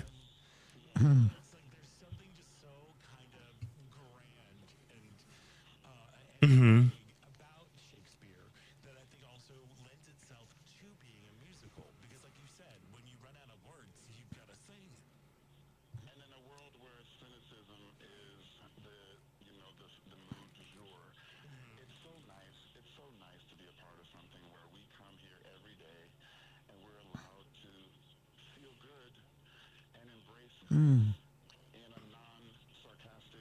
Yeah. Yeah, I mean, talk about a gift. I love it. I just go and because the musicians are live on stage with you. It's like an immersive kind of experience.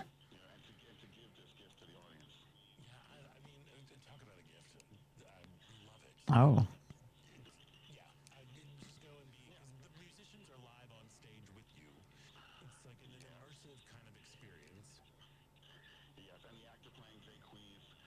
Wow. What does he play? What instrument?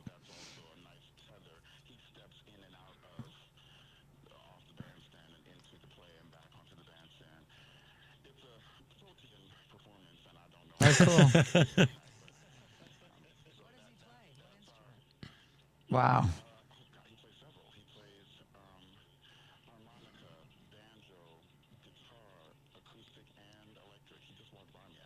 He's the whole package. Yeah. Wow.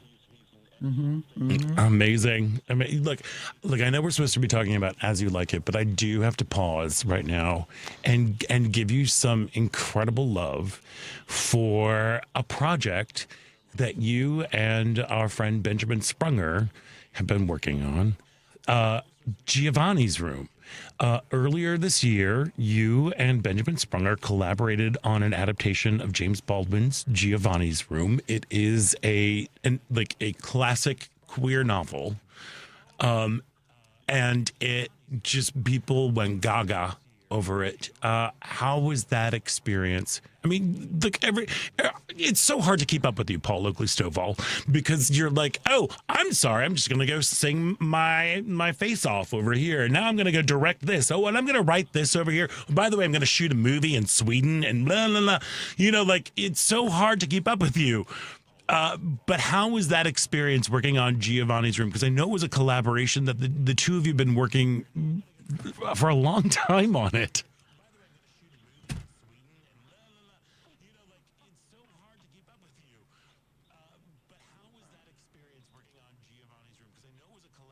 Yeah.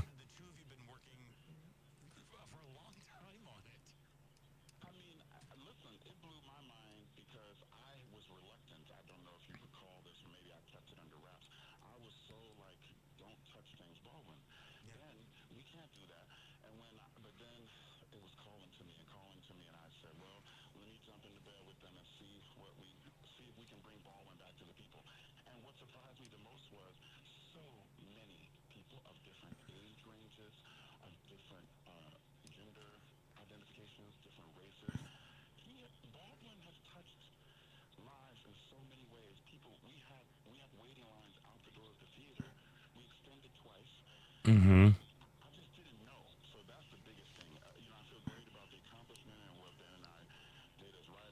Wow.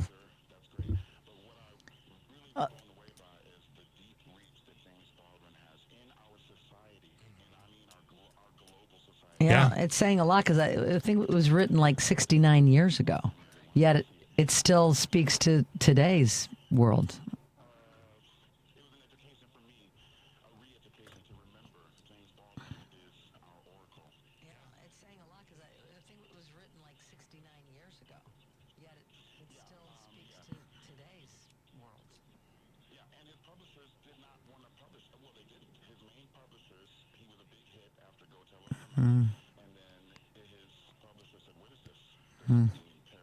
Yeah.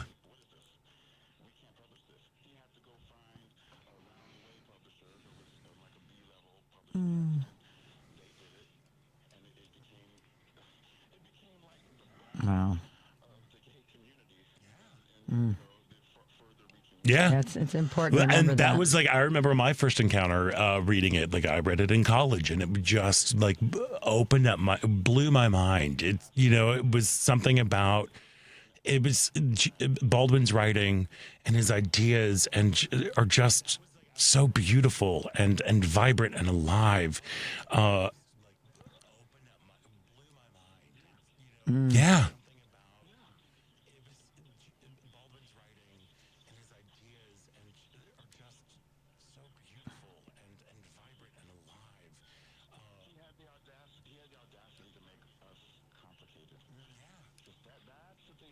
Yeah.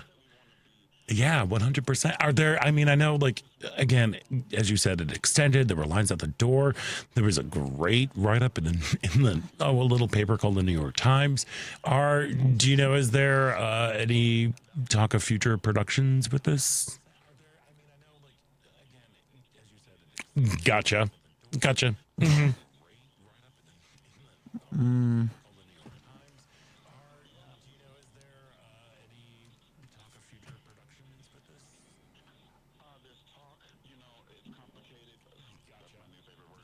Right. All right. I just thought I would ask on that because, But maybe. Yeah. Well, that it'll happen if it's meant to be one of these days. Yeah. Yeah. I know, but in the meantime, you can go check out the awesome talent that is Paul Oakley Stovall, along with the other awesomely talented people, singers, actors, musicians at Writers Theatre. You can soak up all the love in the Forest of Arden for their musical through December 14th. Got a little time to see it still. So Please get out go there and do it. And again, I think it's the time of year when we can just soak up some love. Yeah. Feel all that joy. No.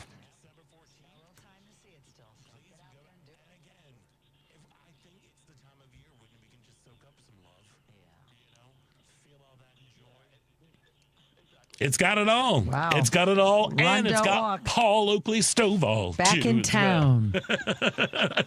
town. So if you want to find out more information about As You Like It, head to writerstheatre.org. That's theater with an R-E, because just like Rivendell, they too are fancy. Paul Oakley Stovall, you fill my heart. You are a true inspiration. And I hope I get to hug your neck while you're still in town. Thanks for joining Thanks, us Paul. today. Good to Go hear have your a great voice. show and take care of those pipes. Lots of ginger, lots of lemon. Yeah. All right. Go for it. All right. Have a great show today, and thank you for taking time out to come on our show. We love you. All right. We've got to take a quick break, and when we come back, it is the final thrilling show-stopping moments about Chicago right here on WCPT.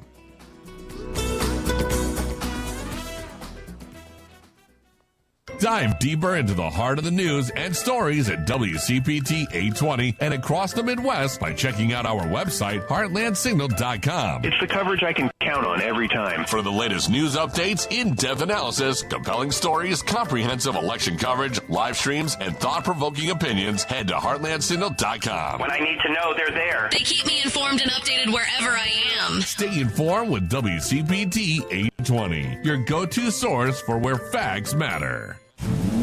With a Porsche, you'll never get tired of that sound or that feeling. Find yours at the Porsche Exchange in Highland Park. Browse and test drive our extensive selection, like the 2025 Porsche Macan. Right now, lease the 2025 Macan for only $949 a month for 39 months. Discover performance like no other at the Porsche Exchange in Highland Park or PorscheExchange.com. $7,469 excludes tax, title, license, and doctor. No security deposit required. Expires 12/1/25. Think Theory Radio. We're joined by Allie Mae Miller, hypnotherapist. Hypnosis is portrayed in media in general. Manipulation, mind control. People think it's like a truth serum. My clients describe it as they're in control the whole time. It's definitely not a truth serum. The client decides what they share with me, even in a state of hypnosis.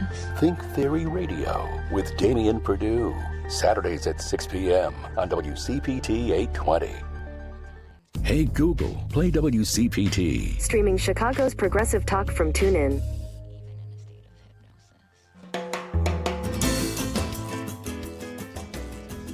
Hi, this is Renee Taylor. You're listening to Out Chicago, WCPT 820. And welcome back to Out Chicago. Scott Duff here, along with Ellen Miller. I wonder how Renee's doing. She's up there in age. I haven't heard. I hope she's doing well. I hope she's doing well too. I'm like, okay, I do follow her on Instagram, but truthfully, I'm really trying to not be on social media so much. I know that's probably bad for me. Like, I do a horrible job promoting the show on social media. But I'm just like, I'm really trying to disengage from it a little bit. I think it's an odd tool that is being used in odd ways these days. Oh, well, that's for sure. There's Yeah. no question But about no, that. because she was like 85 Yeah. Yeah. when I she think did was the about show. 85, yeah. Where I was last night at the North Shore. There we are. But she's a gem. Oh, a gem and a total, a doll baby. Yeah. Like, I just want her to just stay with me and just there we go. I hope she's okay. I know. I read about her and I'm still reading the Barbara Streisand autobiography. Yes. It's like my second year of reading it because I only read on vacation when I'm laying on the beach. But, they worked together back in the day. She opened for her. Barbara opened for her. Oh, yeah. I remember that. Yeah, it was like it brought all these, great memories back. Amazing. Anyway. There we go. Yeah. Hey, this weekend, Out Magazine, if you remember that, they celebrated 2025's Out 100, honoring the most impactful and influential LGBTQ plus people. Kind of big and fancy. Yes. And I have to give a big old shout out to Chicago's very own Precious Brady Davis. She was recognized as a part of the Out 100. She is the first out Black transgender woman to hold public office in Cook County, Illinois, and the first trans person to serve on any U.S. water reclamation district. So it was great to see her. So well deserved. She is a force. She is everywhere. She is. She's like Visa, everywhere you want to be. Everywhere you want to be. And that is an honor that is well deserved.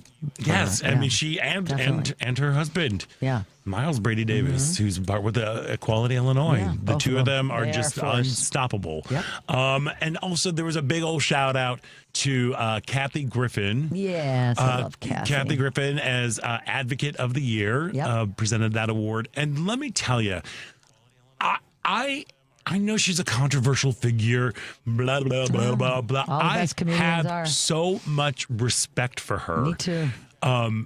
And we've been fortunate enough to have her on the show a couple of times. She has been a staunch ally and advocate for the LGBTQ plus community. She has been from day one, Always from the has jump. been, yep. Always has been. And she's a local girl, she's from Chicago. Yep. She had her life just completely upended. Yeah. Where she couldn't work she for a got couple really of blacklisted years. for a while. Yeah. But she never, and then she also had a big cancer scare. She did. She lost her voice, but it's come back quite a bit. Yeah. Which I'm happy to hear. Yeah. Yeah. So, but she's out there fighting. And in her speech, there's the clip that I should have sent you, Paul. See, sorry, but I told you I'm bad at the social medias these days. But tell us what it was. No, but she was out there saying, look, everybody, you need to be out there and be as politically active as you can right now. These are crazy times. They are coming after marginalized communities. And in the LGBTQ community, we got one of everybody. So they're coming, like it's a very big umbrella that we have got everybody under. So like it's however you can stand up, you need to stand up and have your voice heard and your voice counted. And that just, it was really, I mean, it's important words and I think it's worth repeating, especially as we are heading into the holiday season. And all of it. Yeah. I wanted to just mention about Thanksgiving for a moment, about a lot of people have a lot of anxiety about being with family, friends, mainly family members that might think differently politically. But I heard an interesting take on one of the news shows the other night. And, people said, don't talk about politics. Don't talk about politics. Don't bring it up. But this take was very interesting to me. It said, no, this is a good time to talk about what we all agree on. Yeah. Because there was a recent survey done that 80% of Americans agree on several key issues. And rather than having to, get into all of the negativity that we all, feel a lot, obviously, for obvious reasons, turning it into an opportunity to talk about the things that we are on the same page about, like our democracy, like how a diverse country is what makes us stronger, how to treat our fellow Americans, and we all agree that people shouldn't be abused for no reason, like what we've been seeing in our city. So, rather than shying away, maybe using it as a positive and taking away the things that, we sit all day and we talk about how much we can't stand what's going on in this country with our administration. Right. But there are a lot of things that those of us, they're holding on to those negative, that small percentage of things that we don't agree on. There's a lot we agree on, and maybe talk about how we do agree on those things and turn it into a positive. That's just my little I agree with you. Thanksgiving message. I think the whole idea is how you approach it. Well, that's true. And how it is being approached. And I think calling out bad behavior, in a respectful way, especially if it's happening around your Thanksgiving table, to be like, okay, wait a second, you're, going back to like the divisive rhetoric and the vitriol and all the stuff. There's so many people that like focusing on what you stand for and not what you stand against. Exactly. That's the point. It's like thinking about like changing the conversation to like, we believe that people should have access to health care. We believe that people should have a path to citizenship. Yes. We believe that democracy is still the best form of government to have. That's happening. We believe that that all people should be equal under the law. Those sorts of things, and I think that's thank you for bringing that up, Ellen, because it really is. I think it is a great opportunity for everybody. Yes. To sit down together and to talk and to share that we have in common. About things that we have in common as Americans. Yes. Yeah, there we go. Citizens. Hey, we've got a special guest for us who just kind of snuck into our studio over here. Al Bresloff is joining us. You can hear him every Sunday from around the town. After us. How are you doing, my friend? I'm doing great. I'm getting ready for Turkey Day and just seeing all the family and seeing everybody that I haven't, because I have no time to see anybody. Because you're going to shows every night. I write to plays or restaurants every night, but I wanted to do another challenge with you guys. Okay, come on now. Chicago versus around the town Chicago, and basically to gain weight, we're going to do a bakery this time. I've been loving bakery since I was a kid. I cannot pass a bakery. Okay, and this is going to help the Special Gifts Theater, but we're going to tie it in with Misericordia. Okay. Misericordia up on the north side has this wonderful bakery.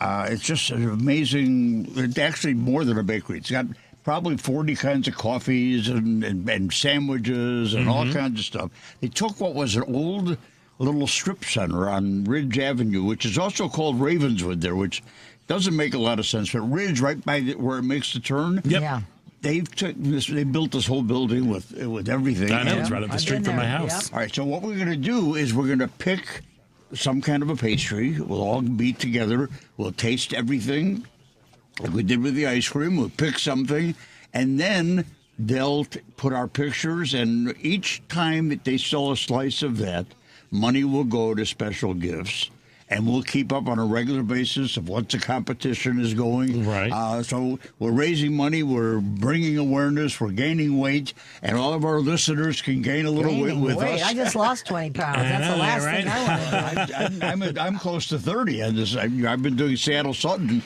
so I have to fill out a questionnaire with her what I can eat. Oh, Seattle. So we need to pick a Tuesday. In the month of December. What we'll do is start this on New Year's Day and go through Tax Day. Through April 15th. There we are. And you'll also by April, it'll get warm. We can go do another ice cream thing. We're going to keep those calories on the I like these challenges, Al. I know. We get snacks. And wait till we get to the one where we do, filet mignon. Then we'll. Sign me up for that one. I'm sure you'll have a few more listeners wanting to join us. But I think this is going to be fun. I think we're going to have some fun. So you guys let me know what Tuesday is good for you. All right, we'll let you know. They're located. It's 6130 North Ravenswood, which I call Ridge Avenue. It's right where Ravenswood and Ridge combine. As you like getting ready to head into and right south of Granville and north of Peterson, Ridge makes a turn towards the outer drive, and towards Broadway and all that. That's where it is. So I'm ready, you're ready, when we get Frank ready, and then we'll pick a date and just let me know what date and we'll go. You know what? It's a tough assignment, but I think I'm up for it. I'm sure you can handle it. I know you guys handled the ice cream well. And I told them, I had a meeting with them. I said, now here's the one thing. Once we pick something, you can't change the recipe. Yes, please. We don't want to get into that again. We don't want to have it mixing. We want this fair and square. I don't want to be accused of taking any advantage things by having like all the other things. Sometimes, Al Breslov, All right, wonderful. Thank you for that assignment. Thanks for accepting Thanks the for setting challenge, that up. and for we're a good ready to cause. go. All right, we'll find a day now. All right, thanks for popping in and saying, hey, I'll as be you're back. getting ready for your show, have a great show today, Al. Yeah. Okay, There I'm we up go. for that challenge. All right, so you've got your truffle mac and cheese Yes, going, and pecan pie, bourbon pecan pecan pie. All right, cool. And your sister, who's My brother and your his brother? wife, Are and hosting. sister-in-law are There we hosting. are. Wonderful.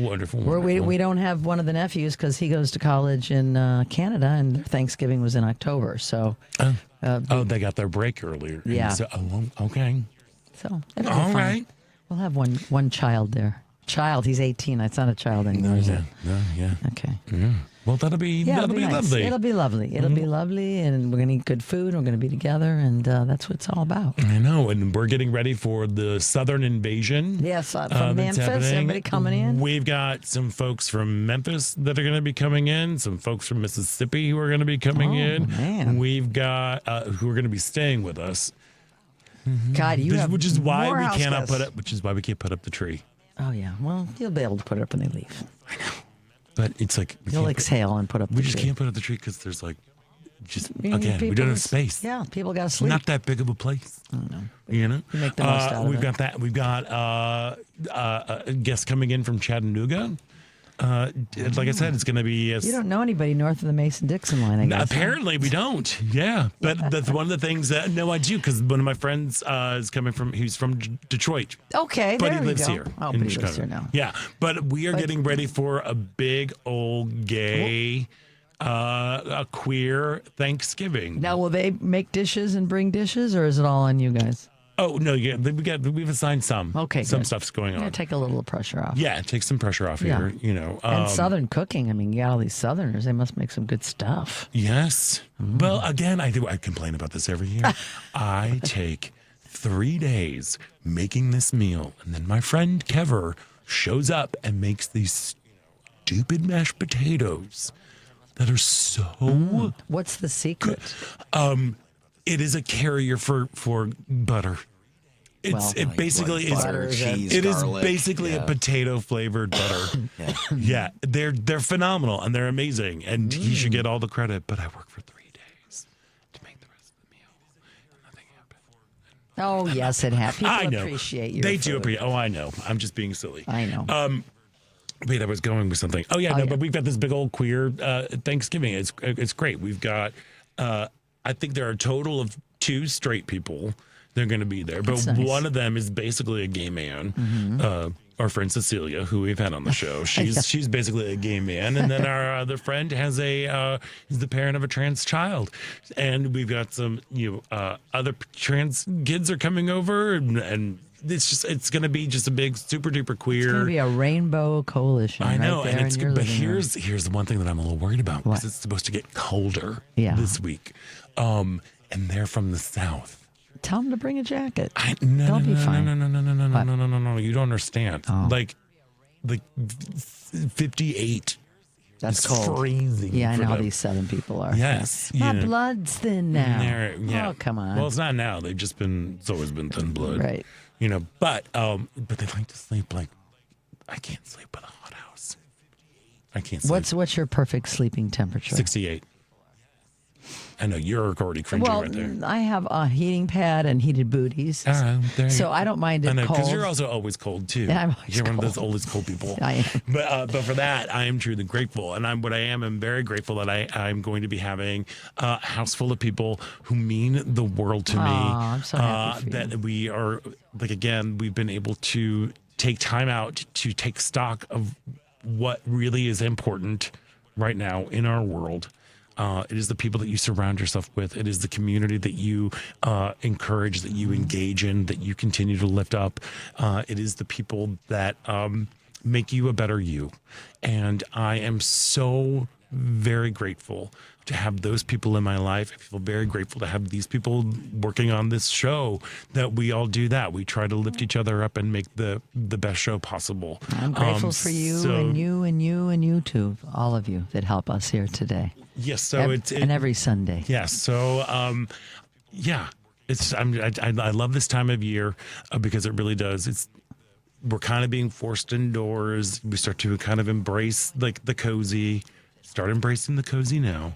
I'm telling you. Hygge. The hygge. Yeah, embrace the hygge. Mm-hmm. I got my tree. I'm going to be getting some more candles. Oh. I've got 4 bundles of firewood in my car right now. Keep those fires going. Keep the fires going. And, take some time to soak up love, soak up some gratitude so that you can refill the well to continue dealing with this gigantic dumpster Beautiful fire. words, Scott. That is our country right now. So we really hope that you have a fantastic holiday season. Accentuate the positive where you can. There you go, and eliminate the negative, and don't mess with Mr. In Between. But that is it for our show today. I want to thank all of our guests, Asher McMaher, Tara Mallen, and Paul Oakley Stovall. Speaking of Paul, thank you so much for running the show. You've been in here today. Henry, thank you so much for doing what you do back there. Ellen Miller, I am so excited that you're going to be reunited with that furry friend of yours. I'm sorry. Sweetie's going to be back. Sweetie's going to be there. That's my Thanksgiving gift. I know. So Sweetie will be back. I hope you have a wonderful Thanksgiving. Thanks, Scott. Same to you and Jerry. And I'm Scott Duff, and until next week, stay proud.